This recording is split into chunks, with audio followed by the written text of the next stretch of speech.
Okay, so I've been asked, what is it like to be on the Tanis diet for the first 2 weeks? So this video is kind of, I've been off the diet, Tanis diet, on the Tanis diet. Tanis diet is a diet I made, and I have some videos on my YouTube channel and a playlist kind of devoted to it, not kind of. And these are first 2 weeks on the Tanis diet trends. So I have documented, like in journal form, each time I'm on and off the Tanis diet, and have statistically what it is like the first 2 weeks, and what I have found to be true each time on the Tanis diet for a prolonged period of time. And this is true for the Tanis diet, like the original, and it's also true for the Tanis diet with PMS, so premenstrual syndrome modifications. So if you're doing either of those things, I found these trends hold true. And so there are 4 trends. So I'm talking about the first 2 weeks on the Tanis diet, which is the first 14 days. So what happens over those first 14 days? This is what works for me, so it might not be the exact same for you, but if you're experiencing something like this might be helpful. So the first kind of day, I would call a hurdle or overcoming an obstacle day, and I have learned to just realize this day is horrible, absolutely horrible, and there will be times where I try to start the diet and I'll hit this day and I'll reset, because I can't make it past this day. And so I have come to term this day 4, perpetually my Mount Everest day.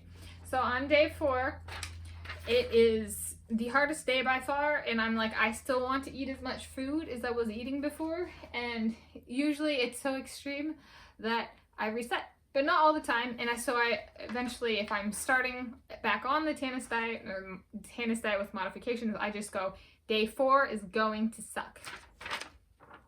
So get past it. It's Mount Everest. Yeah.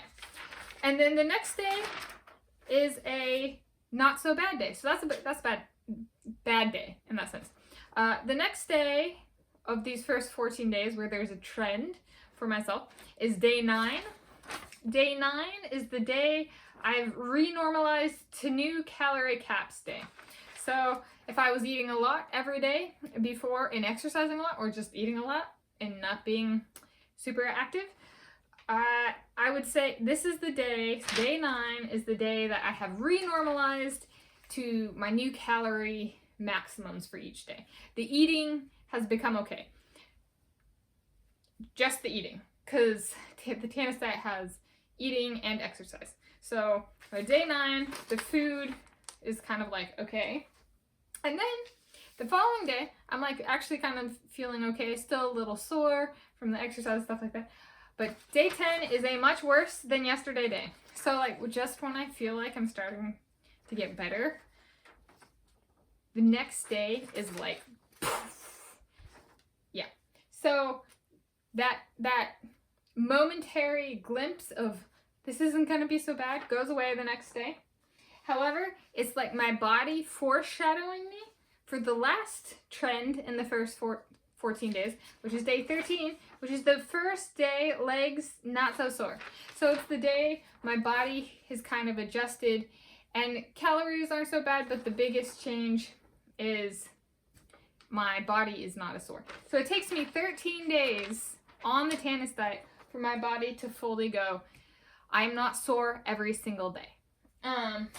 Because the Tanis diet is over an hour and a half of exercise 7 days a week. There are no days off, and there are no less than 90 minutes a day days.